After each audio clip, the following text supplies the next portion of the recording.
Hi guys, hope you are doing well. एक मेरी बच्चे से कल बात हो रही थी and I thought to share with you all.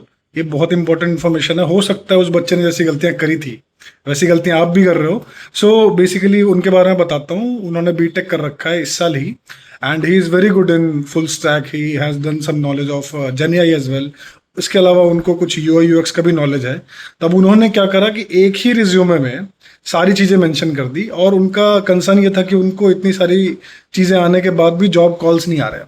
तो जो हमने फिगर आउट करा उनकी रिज्यूमे देख के, the first thing we figure out कि सबसे पहले चीज़ तो आप अलग अलग रिज्यूमे बनाइए। एक रिज्यूमे में ही सारी चीज़ें मत मेंशन करिए। सो लेट सपोज अगर कोई प्रोफाइल है जेने आई की जिसके लिए आप अप्लाई कर रहे हो, तो क्रिएट अनदर रिज्यूमे और individual resume for that particular profile. उसी तरीके से फुल स्टैक के लिए अगर आप अप्लाई कर रहे हो तो फुल स्टैक के लिए एक अलग रिज्यूमे बना लो, यूआई यूएक्स के लिए अलग बना लो। इस तरीके से आप हायरिंग पर्सन को भी कंफ्यूज नहीं कर रहे हो and you are like very clear कि आप किस प्रोफाइल के लिए जाना चाहते हो, है ना। देखो, एक्सप्लोर करना एक अलग चीज़ है बट एक चीज़ में मास्टर करना इज अनदर थिंग, ठीक है। तो इस बात का ध्यान रखिए and this is the first thing what we have suggested to him.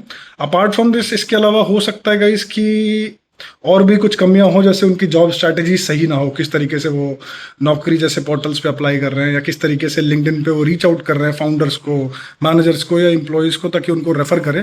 That's why I always tell you कि soft skill is very important apart from the technical skill. Technical skill तो बहुत अच्छी है उनको, बट अगर आपको ये नहीं पता होगा कि आपको इंटरव्यू कॉल्स कैसे हैं, और अगर आपको इंटरव्यू कॉल्स नहीं आते हैं तो फिर आप अपनी टैलेंट को दिखा ही नहीं पाओगे आगे, ठीक है। तो इसीलिए आपको ये सारी चीज़ें पता होनी चाहिए एंड फर्स्ट थिंग जो आप करोगे, अपनी रिज्यूमे स्पेसिफिक बनाइए, अदरवाइज मे भी आपका रिज्यूमे रिजेक्ट हो जाए, ठीक है। Apart from this guys, this is all I wanted to share with you. इसके अलावा तुम्हें और कुछ हेल्प चाहिए तो you can reach out to me, you know where to find me, ठीक है। So yeah guys, that's all from my side. Thank you for watching this one. Have a nice day, bye bye, cheers guys.